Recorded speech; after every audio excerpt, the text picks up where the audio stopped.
Bonjour tout le monde!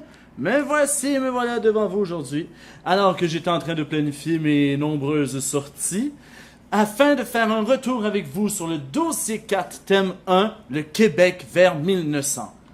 Nous changeons de siècle et nous voilà maintenant au 20e siècle. Le Québec s'agrandit.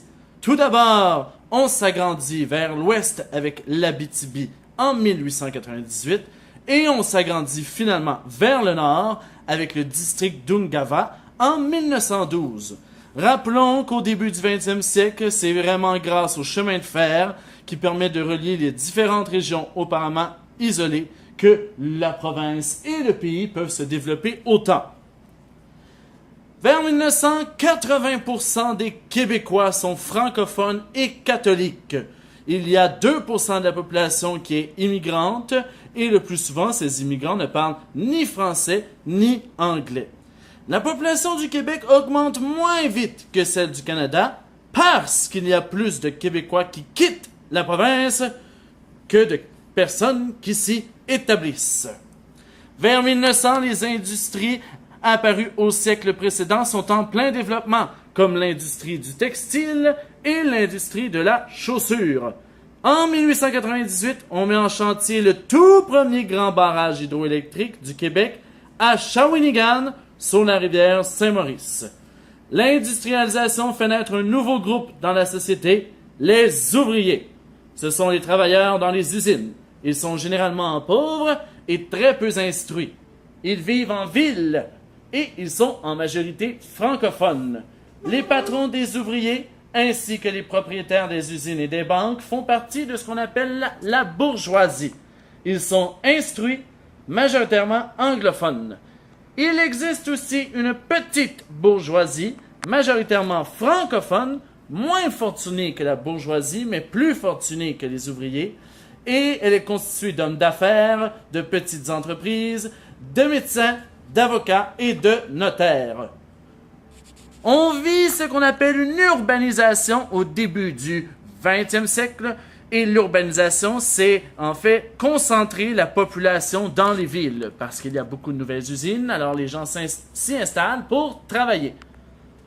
Mais malheureusement, la situation des ouvriers est généralement déplorable en matière du salaire et des conditions de travail comme l'hygiène et la sécurité. Le salaire ne suffit même pas à faire vivre la famille de l'ouvrier qui travaille environ 60 heures semaine.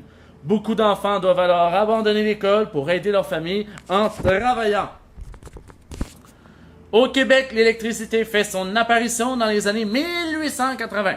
Oh, je crois que j'avais un document à faire imprimer. Est-il imprimé? Non, il n'est pas imprimé encore.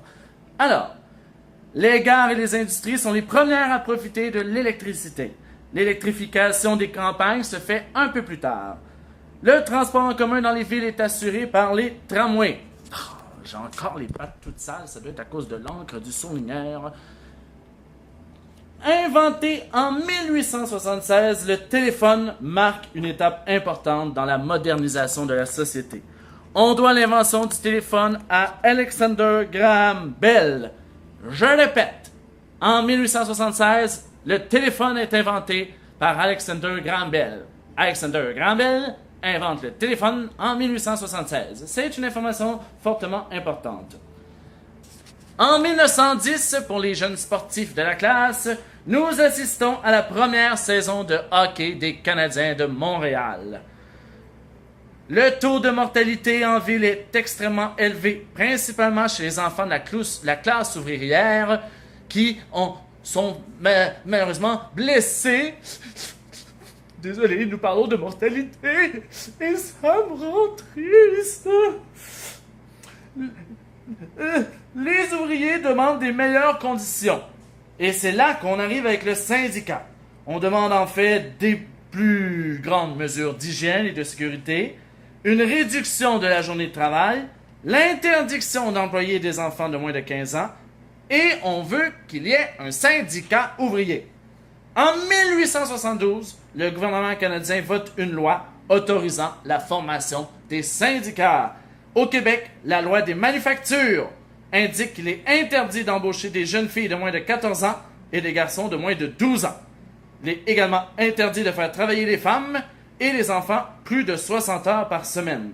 C'est seulement vers 1900 que les syndicats vont commencer à vraiment s'implanter au Québec, mais ils n'auront un rôle déterminant que plusieurs années plus tard. Voilà ce qui conclut le dossier 4, thème 1. Bonne journée à tous!